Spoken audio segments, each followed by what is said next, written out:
अगर भारत में अंग्रेजों के आगमन की बात हो और उसमें बंगाल पे अधिकार की बात हो और प्लासी के युद्ध का वर्णन न हो, ऐसा हो ही नहीं सकता।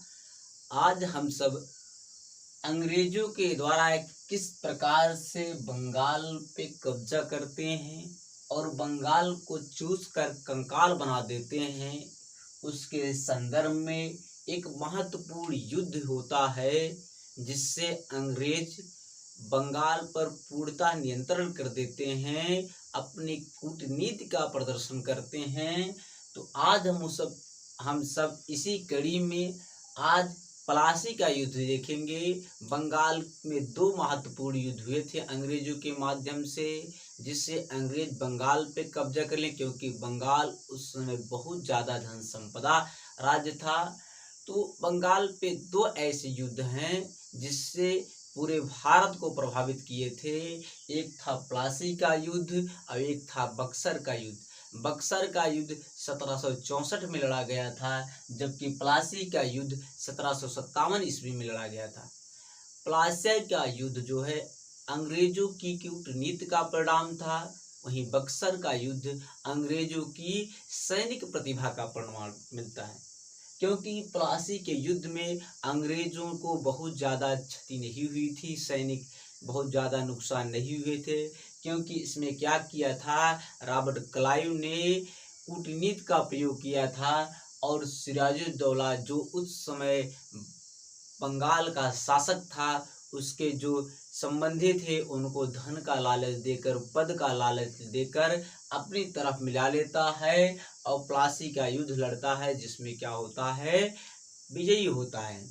तो आज हम सब प्लासी का युद्ध में मेन पॉइंट देखेंगे, एग्जाम से संबंधित क्वेश्चन को देखेंगे पॉइंट को।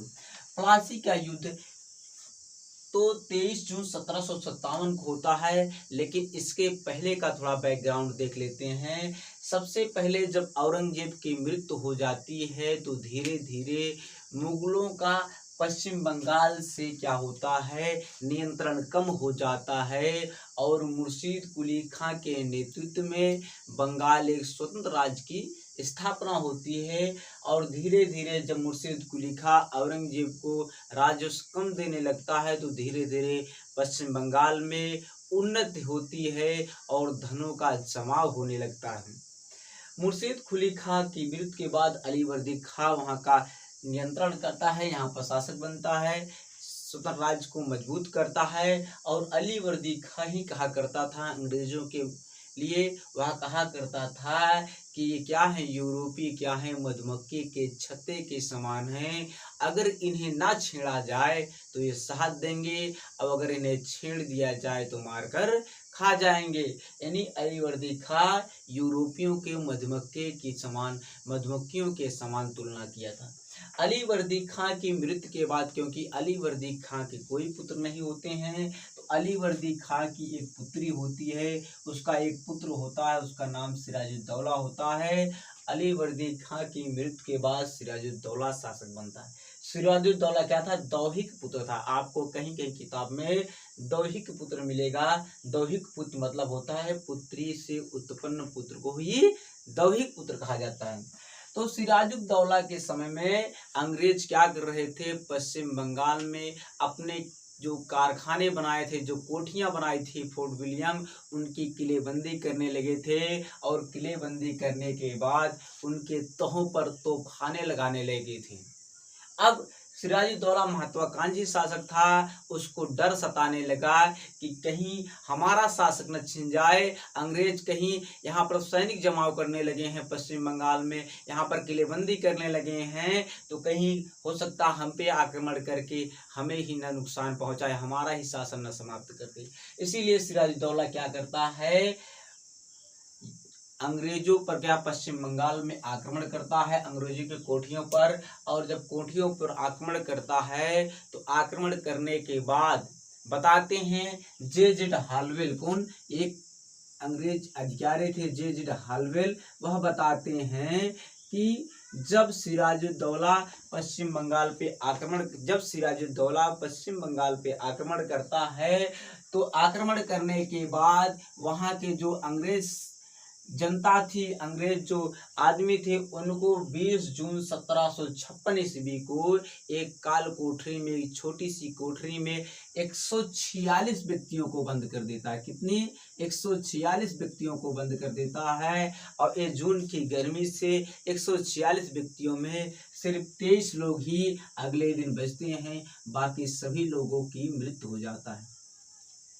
बताते हैं यही घटना, ब्लैक होल की घटना ही प्लासी के युद्ध का तात्कालिक कारण बनती है। अब यह जे हालवेल इसकी सूचना कहाँ देता है? मद्रास में। कहाँ देता है? मद्रास में। अब यह जो सूचना मद्रास में पहुंचती है तो मद्रास का जो गवर्नर था रॉबर्ट क्लाइव सेनापति जो था, यह अपनी सेना लेकर पश्चिम बंगाल की ओर कूच करता है, पश्चिम बंगाल की ओर चलता है। और यहाँ आने के बाद सबसे पहले अलीनगर की संधि करता है नवाब से। कब करता है?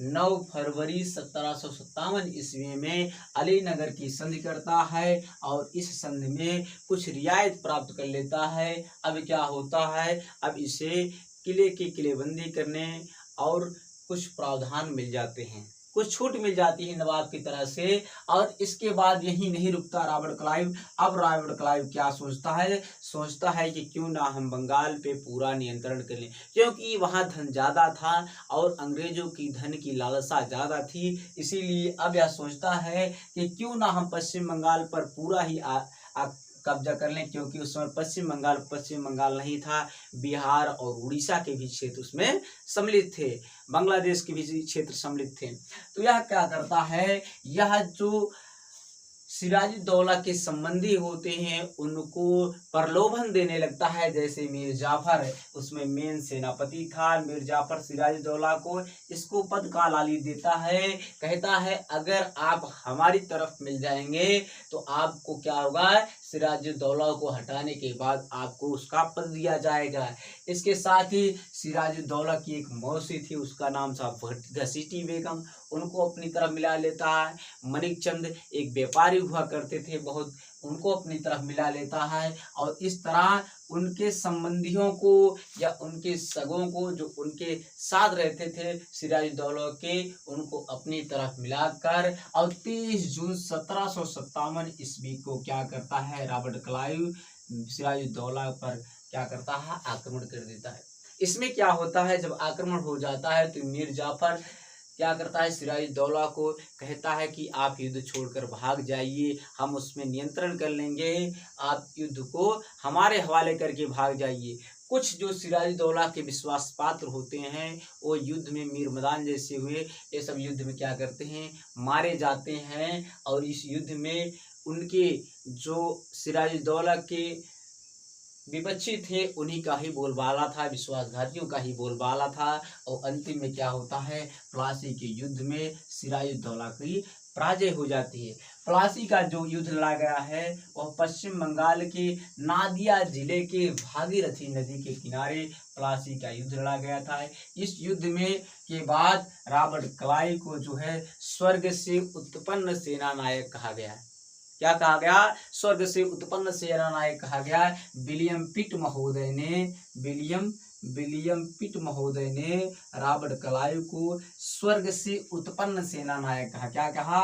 स्वर्ग से उत्पन्न सेना नायक, स्वर्ग से उत्पन्न सेना नायक कहा, उत्पन्न सेना नायक कहा। यह रॉबर्ट क्लाइव की सैनिक प्रतिभा का प्रमाण नहीं है, यह क्या है? कूटनीति का परिणाम था कि जो उसके विपक्षी को अपनी तरफ मिलाता है। इसके बाद मीर जाफर को शासक बना दिया जाता है और मीर जाफर ढेर सारा सोना चांदी रॉबर्ट क्लाइव को व्यक्तिगत के रूप में भी देता है और अंग्रेजी ईस्ट इंडिया कंपनी को भी देता है। तो इस प्रकार अब धीरे धीरे क्या होगा? उसके जो सिराजुद्दौला की मृत्यु के बाद धीरे धीरे अंग्रेज क्या करेंगे? पश्चिम बंगाल में अपनी हस्तक्षेप नीति को प्रभावी बनाते हैं और पीछे से शासन को चलाना शुरू करते हैं। आगे तो मीर जाफर रहता है, पीछे से अंग्रेज उसको पुश करते हैं और धीरे धीरे बक्सर के युद्ध में आते आते पूरी तरह अंग्रेज क्या करते हैं? बंगाल पर अपना कंट्रोल कर लेते हैं और बंगाल को चूस कर कंकाल बना देते हैं। तो चलिए आज हमने मोटा मोटा जो है प्लासी का युद्ध देखा है। इसके नेक्स्ट वीडियो में हम सब बक्सर का युद्ध देखेंगे। तो आपको हमारे चैनल पर बने रहने के बहुत बहुत धन्यवाद। Thanks, all the best. जय हिंद, जय भारत।